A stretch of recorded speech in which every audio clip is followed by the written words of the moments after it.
France has just made another major move here, warning that their hospitals have been advised to prepare for large-scale war within the next 6 months.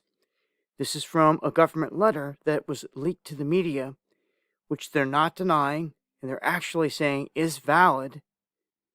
They're saying that this states that between 10 and 50,000 people are expected to be seen in hospitals and that they must prepare for this. They're talking about wounded soldiers from across Europe. They're stating in this that France is going to act like a rear base. It outlines how the hospitals would need to prepare for up to 50,000 beds allocated to wounded civilians and military personnel every month. This is the same France that kicked out manuals here earlier this year, preparing people for this type of event, telling them to start taking the measures and using precautions here to start stocking up and getting ready for some sort of big showdown. They say that all of this, what they're doing, is just like any other part of preparation. So this is very real. They're saying just like stockpiling medicines and other material, that this here is something that they have to do. They're also talking, the leadership is talking about how they should move to putting some of these facilities at the ports. So any new hospitals that get built in France and maybe even other regions will be at a port area. That way, if boats come in with wounded soldiers, they can be taken straight into the hospitals.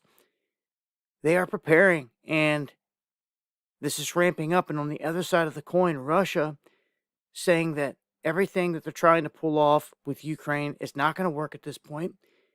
The one thing that they've been against this whole time is any NATO troops gathering inside of Ukraine or making Ukraine a member of NATO, which means that all these other countries can come in, and that would spark big war. They've warned of this, and now they seem, the West and Europe seem to be trying to ignore this, acting like with everything that they say, there needs to be some kind of contingent of soldiers in there.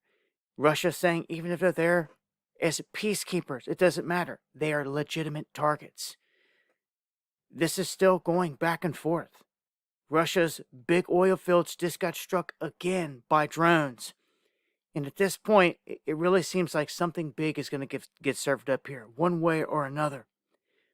Zelensky refusing to go to Moscow to meet with Putin to talk, saying that Putin has to come to Kiev. And I don't think they trust that. Either way it goes, this is where it's at, and it may not end until a big one is dropped here. Somewhere, somehow in this region, they're going to get hit with a big nuke.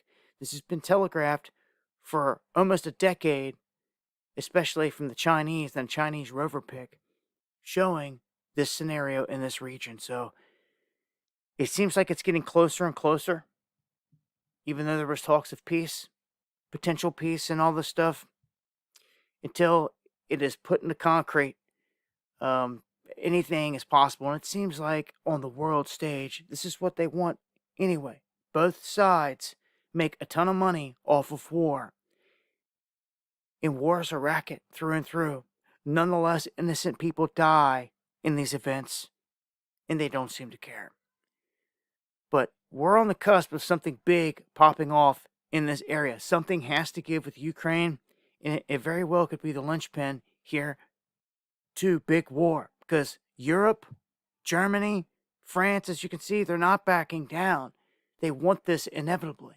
So it seems something bigger is on the horizon. Join me for the live streams Monday, Wednesday, and Friday, 9 p.m. Eastern, where I'm talking about this in a whole lot more in greater detail. Hope to see you guys there. Much love.